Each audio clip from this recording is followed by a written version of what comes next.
join now. I didn't have the Zoom link. Chaudhary ji, बहुत बधाई. Very, Yeah. warm welcome to all the wonderful guests. Cotton Corporation of India,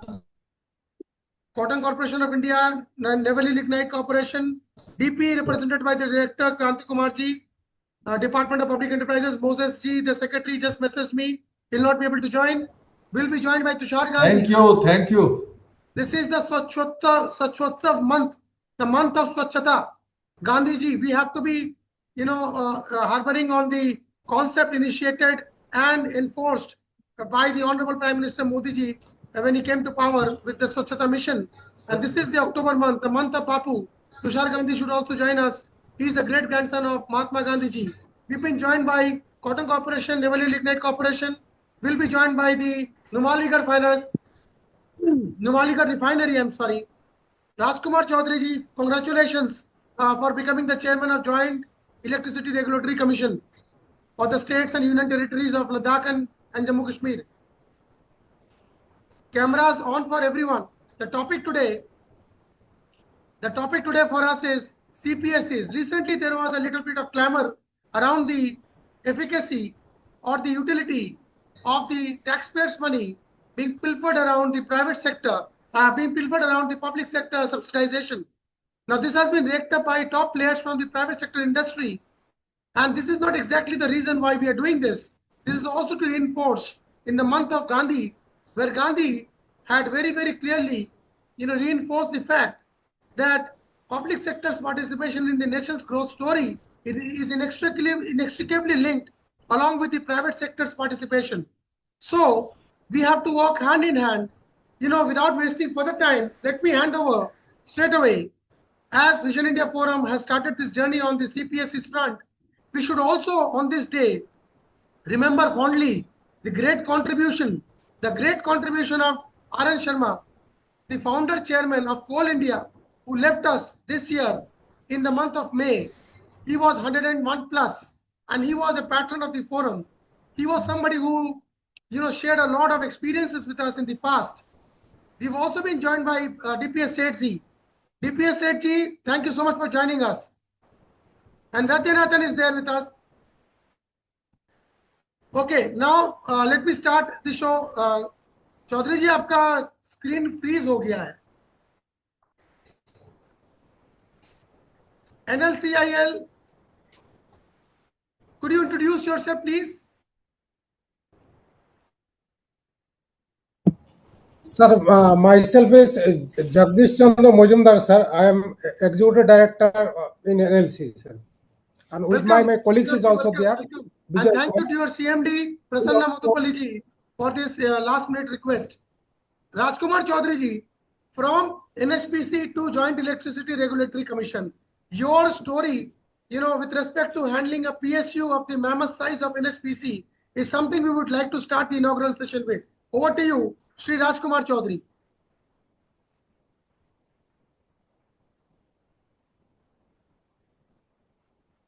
We've also been joined by Kranti Kumar ji. Kranti Kumar ji, are you there? Yes, I'm there. Oh, you are the director from the DPE, right? Yes. Thank you to the secretary, Moses ji. Chaudhary ji, acha, Zoom user, somebody called Zoom user, who is this? Audio, sir.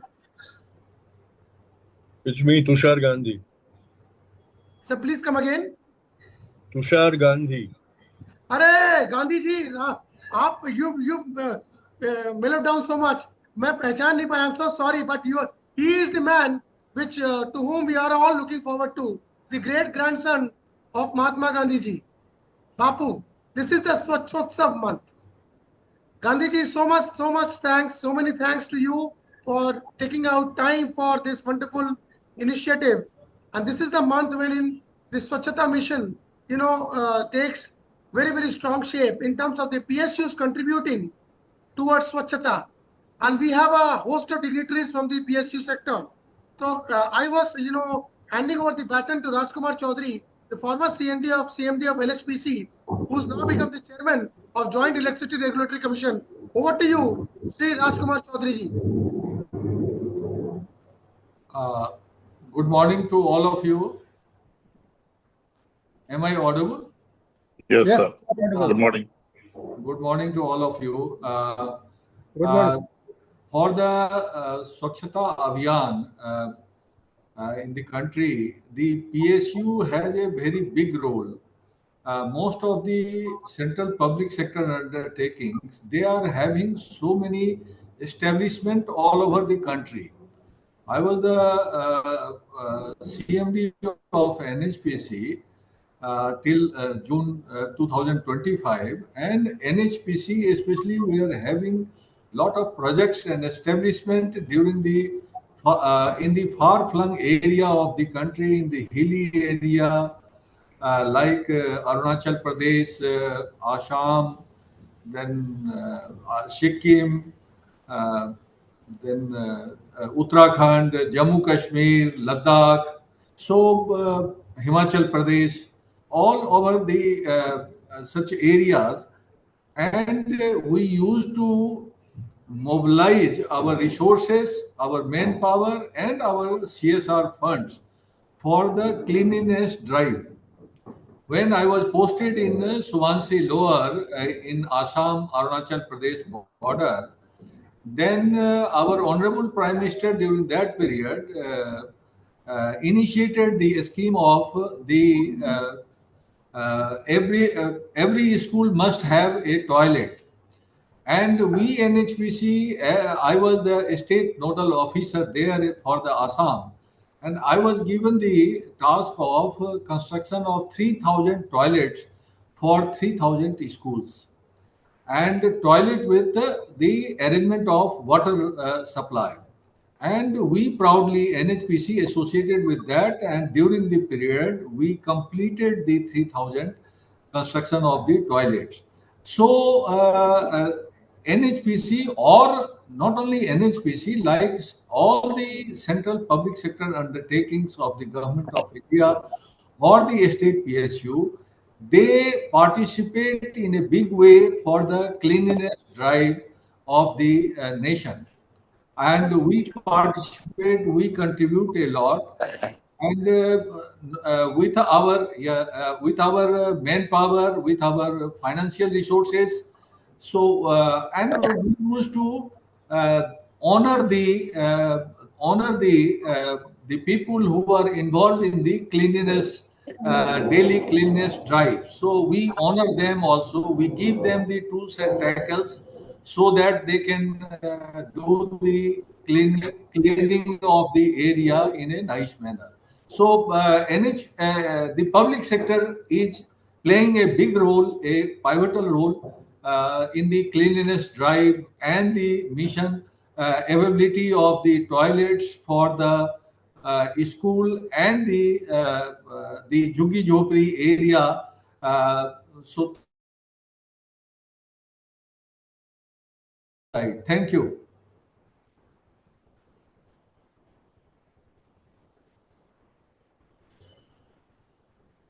Thank you.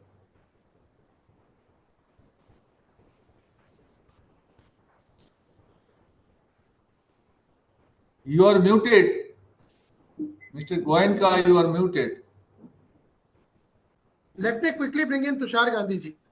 This is the month of Swachhta specifically, and Gandhiji's ideals and principles are inextricably linked to cleanliness, Swachhta, and also he emphasized a lot on the collaboration between the private and the public sector, wherein he used the resources of business generated through the private sector via industrialists like Bajaj ji, Ghanshyam Das Birla ji, and Jane Tata, most importantly.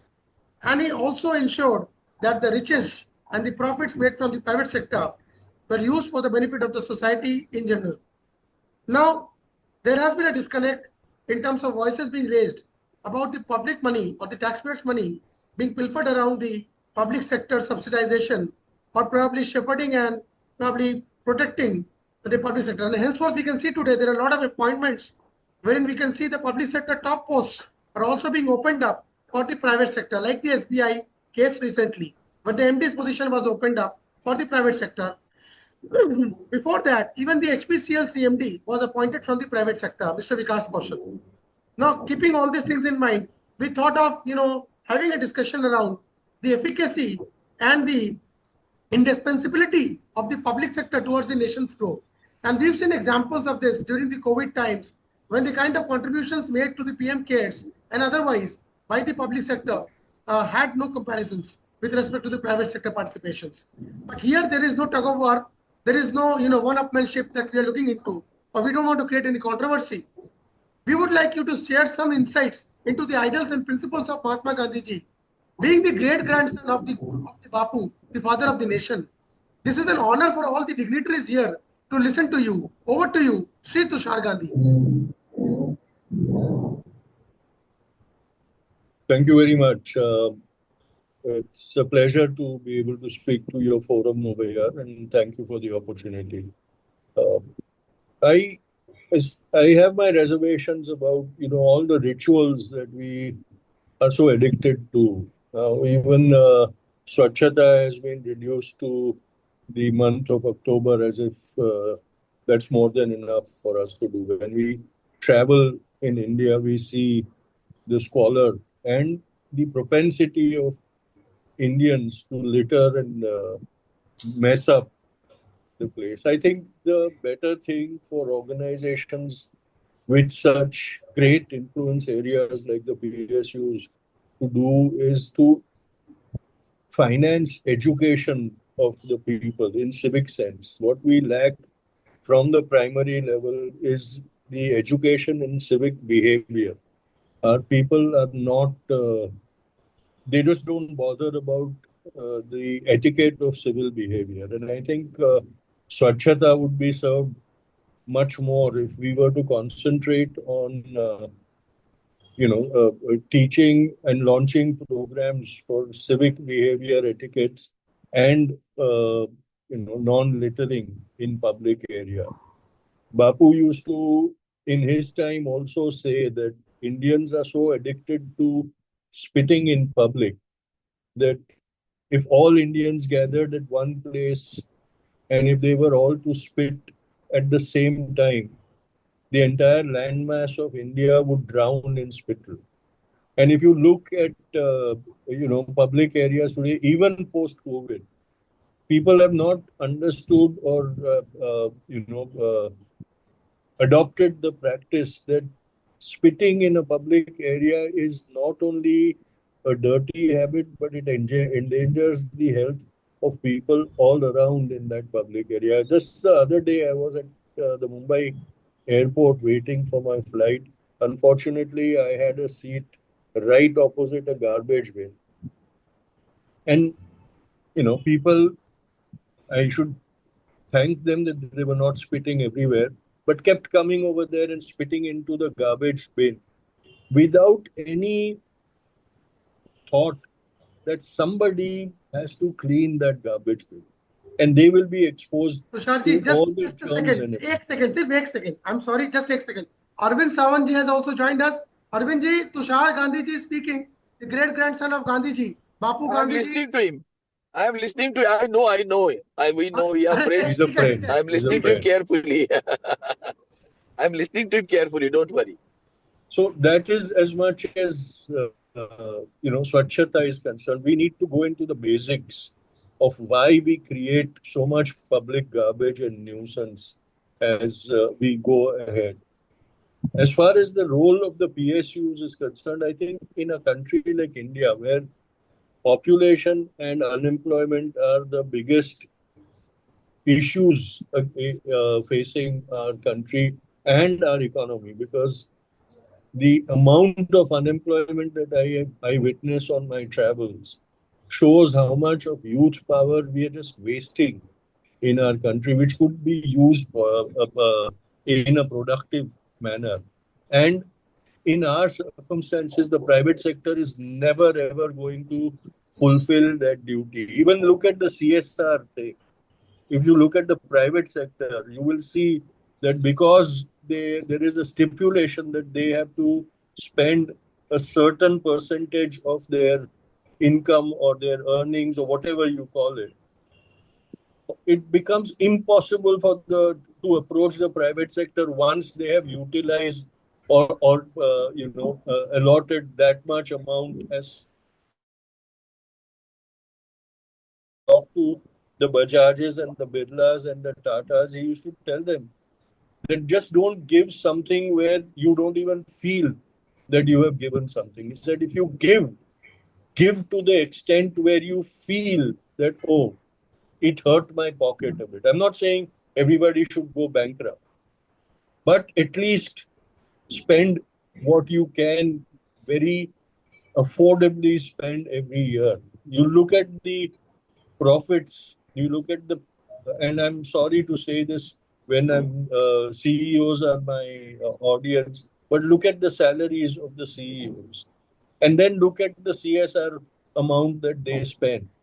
It, there is no matching. So the only hope for India is a PSU sector that also, while doing the business or the industry, is also fulfilling the obligation of the society that we require. The private sector will not do it because the private sector is only driven by profits. And in today's scenario, they are driven by profits per quarter. And I have nothing against profits.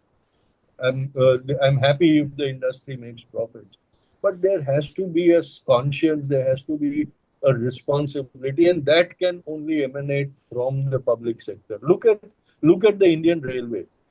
At one point of time, the Indian Railways used to be the biggest employer in India, and look at today. The railways does not recruit, and most of the jobs are given out to contractors who provide labor at exploitative rates. And because there is so much unemployment, people just flock to get anything that they can.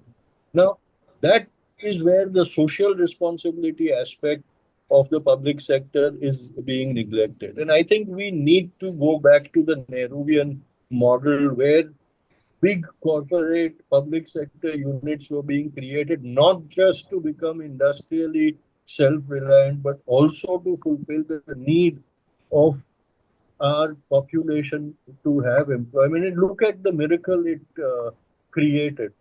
Most of these CEOs who are sitting today in positions of responsibilities have come through the education system that Nehru created in this country, which was largely driven by the government education institutions that were created, primary and also higher education institution. And look at what is being done today. Rapidly, education and also basic education, primary education is being privatized. Government schools are being closed down. And that is not what our country requires. Our country requires, require capitalism. I have nothing against it, but we have to have a compassionate capitalism in this country. We cannot have just a for-profit capitalism. And cleanliness will not be served by merely making October a month of cleanliness. We have to inculcate the habit. It has to become, cleanliness has to become our second nature. I was in Japan in September, and the most surprising part of it is because of a terror attack in Japan in the past, they have stopped keeping garbage bins in public places. You don't find a garbage bin in public places. And yet you don't find any littering on the streets or in public places. People hold on to their garbage till either they get home or they reach a place, a store or something where there is a secure garbage trash bin. That is what happens when you make cleanliness into a nature. And what happens when you make cleanliness a ritual is that during October, if you've gone and swept a street, you feel you've done your duty. And then you forget about the rest of the year when you keep littering the streets and all that. About compassionate capitalism and a moral and ethical civic etiquette. Thank you very much. Thank you for this opportunity and Tusharji, allowing me to speak. please stay with us for a few minutes because we will have the Honorable Former Minister Arvind Savantji speaking next. We've been joined by Cotton Corporation of India. Tusharji, by any chance, are you wearing khadi today, if I may ask? Please try to understand. My request is that kindly grant me an opportunity because I have to rush to the press conference. Once I reach there, I'll not be able to talk to you.